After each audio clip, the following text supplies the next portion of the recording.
আমরা সবাই জানি শিবের বাহন নন্দী, বিষ্ণুর বাহন গরুড়, গণেশের বাহন ইঁদুর আর কার্তিকের বাহন ময়ূর। কিন্তু কখনো কি ভেবে দেখেছেন সৃষ্টিকর্তা দেবতাদের চলার জন্য এমন অদ্ভুত বাহনই কেন বেছে নেওয়া হলো?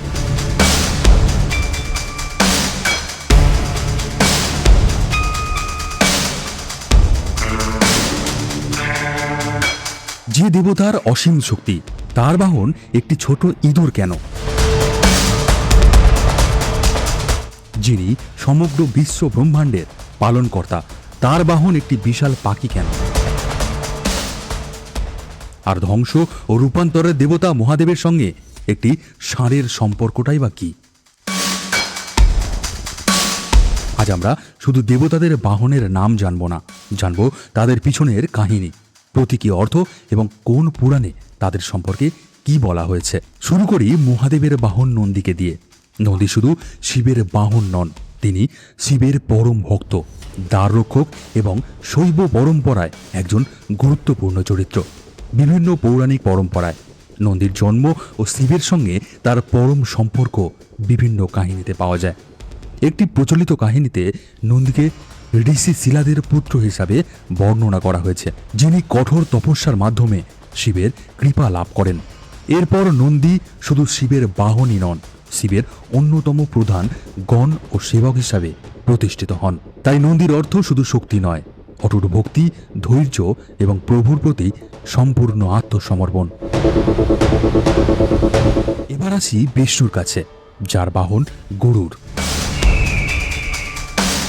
গরুড় কোনো সাধারণ পাখি নন।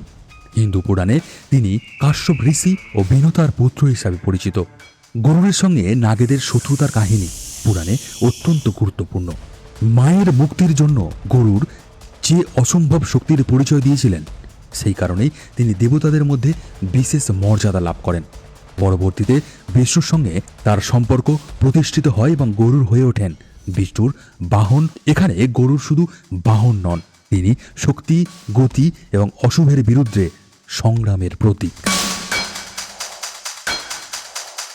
এবার এমন এক জুটি যেটা দেখলে প্রশ্ন আসে, হাতির মাথার গণেশ আর এত ছোট একটা ইঁদুর। গণেশের বাহন মুশিক বা ইঁদুর, কিন্তু এর পিছনে একাধিক কাহিনী প্রচলিত আছে। একটি জনপ্রিয় পৌরাণিক কাহিনীতে বলা হয়, মুশিক আসলে একসময় এক গন্ধর্ব ছিলেন, যিনি ঋষির অভিশাপে ইঁদুরে পরিণত হয়েছে। পরবর্তীতে গণেশ তাকে বশে আনেন এবং মুশিক তার বাহনে পরিণত হয়। কিন্তু এখানেই আসল রহস্য, ইঁদুর ছোট হলেও সে অন্ধকার জায়গায় ঢুকে পড়তে পারে, গোপনে জিনিস কেটে ফেলতে পারে, এমনকি বড় বাঁধার মধ্যেও পথ তৈরি করতে পারে। তাই গণেশের সঙ্গে মুশিকের সম্পর্কে অনেক ব্যাখ্যায় মানুষের অস্থির মন, লোভ ও অহংকারকে নিয়ন্ত্রণ করার প্রতীক হিসাবে দেখা হয়। যিনি দেব সেনাপতি, তার বাহন ময়ূর কেন? কার্তিকেয় স্কন্দের সঙ্গে ময়ূরের সম্পর্ক ভারতীয় শিল্প পৌরাণিক পরম্পরায় অত্যন্ত সুপরিচিত। ময়ূর সৌন্দর্য, শক্তি এবং রাজকীয়তার প্রতীক হলেও তার মধ্যে অহংকারের ভাবও দেখা যায়। কার্তিকেয় পায়ের নিচে কখনো কখনো সাপের চিহ্ন দেখতে পাওয়া যায়, যা তার বিজয় ও নিয়ন্ত্রণের প্রতীক হিসাবে ব্যাখ্যা করা হয়। অর্থাৎ যে শক্তি অহংকার তৈরি করতে পারে, দেবত্বের অধীনে সেই শক্তি নিয়ন্ত্রণ হয়ে যায়। মা দুর্গার বাহন সিংহ। এই দৃশ্য আমরা ছোটবেলা থেকে দেখে আসছি, কিন্তু সিংহ এখানে শুধু বাহন নয়, দুর্গার যুদ্ধ শক্তি ও নির্ভীকতার প্রতীক। মহিষাসুরের বিরুদ্ধে যুদ্ধে দেবীর সঙ্গে সিংহের উপস্থিতি দেবীর অপরাজেয় শক্তির চিত্রকে আরও তীব্র করে তোলে। তবে মনে রাখবেন, বিভিন্ন অঞ্চলের শিল্পরীতিতে দুর্গাকে কখনো সিংহ, কখনো বাঘের সঙ্গে দেখানো হয়েছে। অর্থাৎ বাহনটি শুধু যাতায়াতের মাধ্যম নয়, দেবীর শক্তির একটি দৃশ্যমান প্রতীক। এবার এমন একটি বাহন যেটা শুনলে অনেকেই অবাক হয়ে যান, মা লক্ষ্মীর বাহন পেঁচা। ধন ও সমৃদ্ধির দেবীর সঙ্গে পেঁচার সম্পর্ক কেন? পেঁচা রাতেও দেখতে পারে। এই বৈশিষ্ট্যটাকে লক্ষ্মীর সঙ্গে যুক্ত করে বিভিন্ন লোকবিশ্বাসে ব্যাখ্যা করা হয়েছে।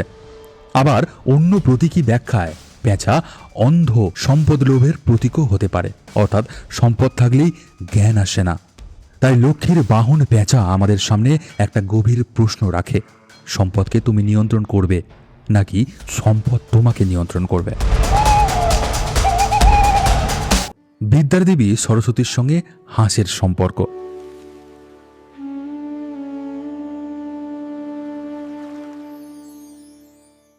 হংসকে ভারতীয় দর্শনে বিবেক ও বিচার বুদ্ধির প্রতীকের সঙ্গে তুলনা করা হয়েছে।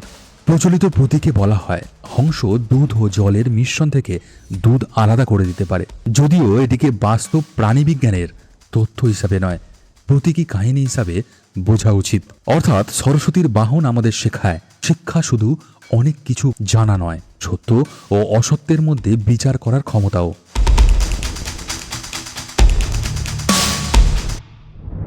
দেবরাজ ইন্দ্রের বাহন ঐরাবত,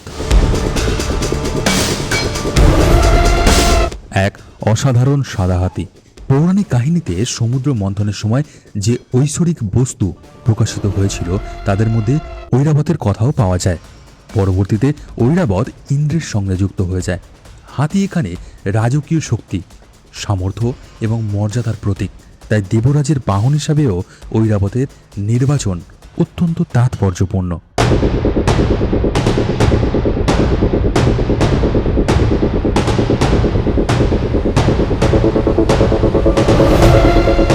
এবার এমন এক বাহন যার সঙ্গে জড়িয়ে আছে মৃত্যু ও সময়ের ধারণা, যমরাজের মহিষ।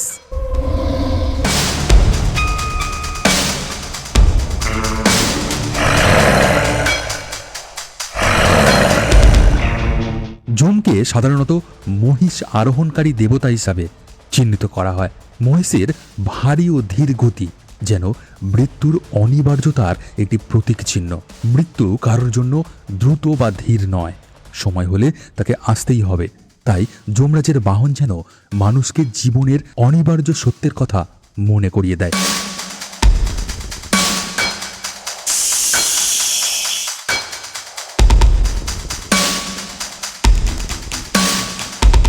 আর অগ্নিদেবের সঙ্গে যুক্ত হয়েছে মেষ।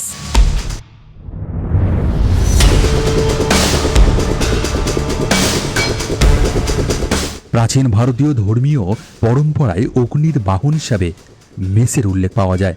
মেষের তেজ, শক্তি এবং অগ্রসর হওয়ার প্রবণতার সঙ্গে অগ্নির গতিশীল প্রকৃতির একটি প্রতীকী সম্পর্ক তৈরি হয়েছে।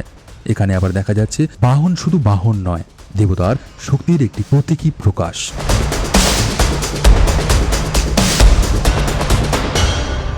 তাহলে এতক্ষণে একটা বিষয় পরিষ্কার, দেবতাদের বাহনকে শুধু গাড়ি হিসাবে দেখলে এই কাহিনীর আসল অর্থটাই হারিয়ে যায়।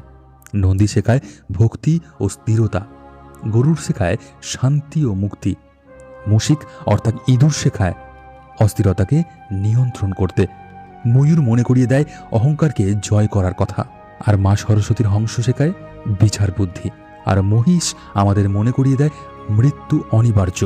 অর্থাৎ দেবতার পাশে থাকা প্রতিটি বাহন যেন মানুষের নিজের ভিতরের কোনো একটি শক্তি। তাই পরের বারে মন্দিরে গিয়ে শুধু দেবতার মূর্তির দিকে তাকাবেন না, তার পাশে থাকা বাহনটির দিকেও একবার তাকাবেন। হয়তো সেখানে আপনার জন্য লুকিয়ে আছে একটা শিক্ষা। হর হর মহাদেব।